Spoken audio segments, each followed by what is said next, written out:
Alright guys, in this tutorial we're going to cover the perspective crop tool, and it's going to be this one right over here. It's going to be underneath where we found our magic wand and quick selection tools. So if you click and hold, you'll probably see this crop tool. It's probably the first icon that shows up, but the second one will be the perspective crop tool. And you'll see it's kind of this off-kilter gridded shape. And what this does is it will shift your image, and you're basically using this to recreate, or sorry, not recreate, but correct a image that's maybe not quite the way you want it in the third dimension. So you can see her face, how her left eye and the left side of her face is maybe tilted just a fraction towards the camera, and where the right side of her face is just a little further back. And so if we wanted to correct that, this would be a great tool to use.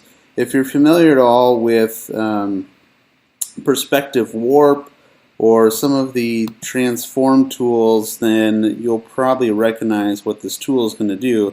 Let's just go ahead and get into it. So this is going to be where you save your presets for this. Here will be your width and height. We're going to go ahead and clear those right now. And of course your resolution. So let's draw our first box. And here we go.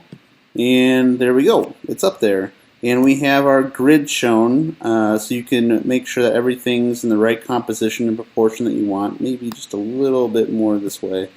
And you can turn that on and off as you so desire if you don't like it or if you do. These two buttons over here are basically your clear, which clear for the crop selection, and the go ahead for the crop selection. So if we were to hit this check mark right now, it would automatically crop this image. Now, right now, the way we've done this crop, the only thing it's doing is changing the perspective, and it's going to make our selection here fit into the original image size, which is not what we want, because we're never going to be able to make this exactly proportionate.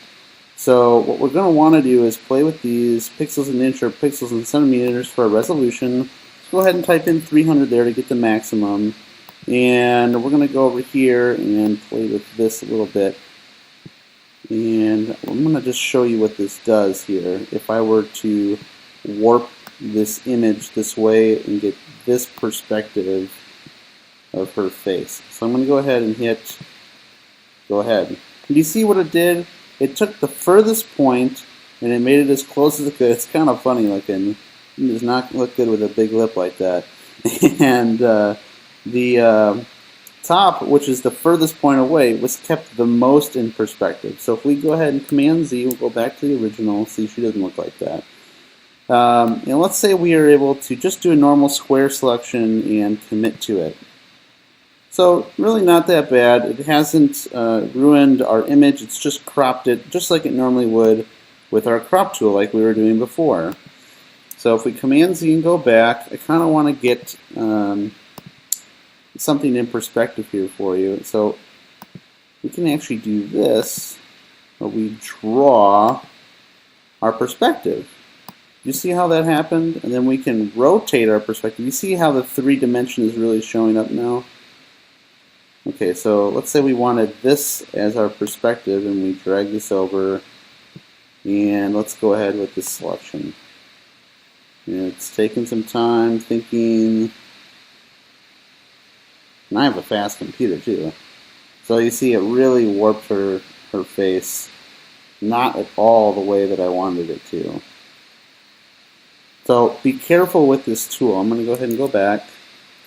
And this is a nifty button. We're going to move on to this front image. This is basically taking this image and saying, what's the size? You see how it plugged in my size? So it's 1347 by 898. And if we go to image size, we can see it's in the same correlation of these two as well. So if I go ahead and I take this, and I change this to centimeters. Let's just do 120. No, I hit the wrong number there. Okay. And I hit commit. Not too bad, right? It's just a normal crop. But if I were to come in here and draw over her eyes and give it a tilt, I just want to get you familiar with this. And that looks about right. See how it's giving me this guideline here about what my angle should be on this line? And then I can hit commit.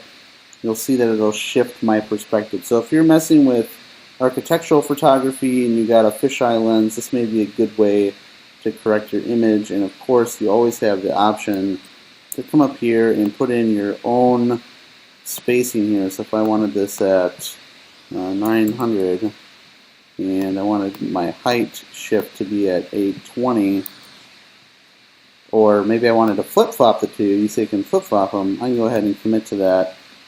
And there you go. There's my final image width and height that I want it to fit in, which is my 820 by 900. So just remember, your final image height is going to be determined by this. And if you want it to be based on the original image, you're just going to hit front image, and it will automatically transform it to that. So just as a key reminder, if I make my selection this big, and I want it to be 500 by 500 pixel, or 400 by 400 in my final image, I type in 400 by 400 and hit yes, and there we go. It's 400 by 400, and my perspective has been fit now into that size.